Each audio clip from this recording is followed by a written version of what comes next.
യുക്രൈനിലെ റഷ്യൻ ആക്രമണത്തിൽ 7 പേർ കൊല്ലപ്പെട്ടു, 12 പേർക്ക് പരിക്കേറ്റു. പ്രധാന നഗരങ്ങളായ കീവ്, സപ്പോറിഷ്യ എന്നിവ ഉൾപ്പെടെയുള്ള 25ഓളം കേന്ദ്രങ്ങളിൽ റഷ്യൻ ആക്രമണം നടന്നതായി യുക്രൈൻ അറിയിച്ചിട്ടുണ്ട്.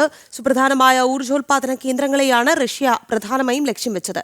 450 ഡ്രോണുകളും 45 മിസൈലുകളും തങ്ങൾക്കെതിരെ റഷ്യ പ്രയോഗിച്ചുവെന്നാണ് യുക്രൈൻ പറയുന്നത്. 79 യുക്രൈൻ ഡ്രോണുകൾ തകർത്തതായി റഷ്യയും പറയുന്നുണ്ട്. വിവരങ്ങളുമായി ഐസൻ ജോസ് ചേരുകയാണ്.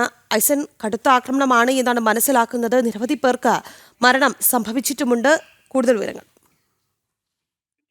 ശക്തമായ ഒരു ആക്രമണം തന്നെയാണ് നടന്നത്. 7 പേർ കൊല്ലപ്പെട്ടു, 12 പേർക്ക് പരിക്കേറ്റു എന്ന വിവരങ്ങളാണ് പ്രാഥമികമായി അന്താരാഷ്ട്ര വാർത്താ ഏജൻസികളെല്ലാം തന്നെ അറിയിക്കുകയും ചെയ്യുന്നത്. നേരത്തെ രാഖി സൂചിപ്പിച്ചതുപോലെ കീവ്, സപ്പോറിഷ്യ, ജിനിപ്രോ എന്നിവിടങ്ങളിലായി അത്തരത്തിൽ 25ഓളം പ്രദേശങ്ങളിലാണ് അതിശക്തമായ ആക്രമണം ഉണ്ടായത് എന്നാണ് യുക്രൈൻ അറിയിക്കുന്നത്.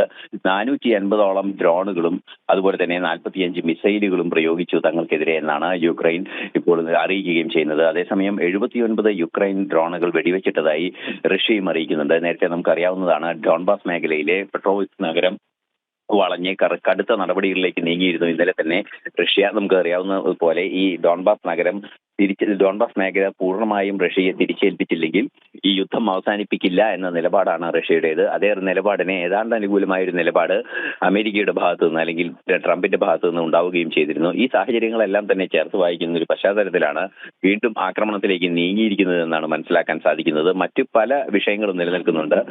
ഹംഗറിക്ക് എണ്ണ വാങ്ങുന്നതിന് വേണ്ടിയുള്ള റഷ്യയിൽ നിന്ന് എണ്ണ വാങ്ങുന്നതിന് ഹംഗറിക്കുള്ള അനുമതി നൽകുന്നത്, അതുപോലെ തന്നെ മറ്റു എണ്ണ വാങ്ങുന്ന രാജ്യങ്ങൾ എണ്ണ വാങ്ങുന്നത് നിയന്ത്രിക്കുന്നത്, റഷ്യയുടെ ചില എണ്ണ കമ്പനികളെ നിയന്ത്രിച്ചത് ഉൾപ്പെടെയുള്ള നീക്കങ്ങൾ നടന്നിരുന്നുവെങ്കിൽ കൂടി ഈ ആക്രമണത്തിൽ വിട്ടുവീഴ്ചയില്ലാത്ത നീക്കം നടക്കുന്നു. ഈ മേഖല വിട്ടുകൊടുത്തല്ലാതെ തങ്ങൾ യുദ്ധം അവസാനിപ്പിക്കില്ലെന്ന ആ നിലപാടിൽ റഷ്യ ഉറച്ചു നിൽക്കുകയാണ്. അത്തരത്തിലുള്ള ആക്രമണങ്ങളും അത്തരത്തിലുള്ള നീക്കങ്ങളുമാണ് ഇപ്പോൾ കാണാനും സാധിക്കുന്നത്.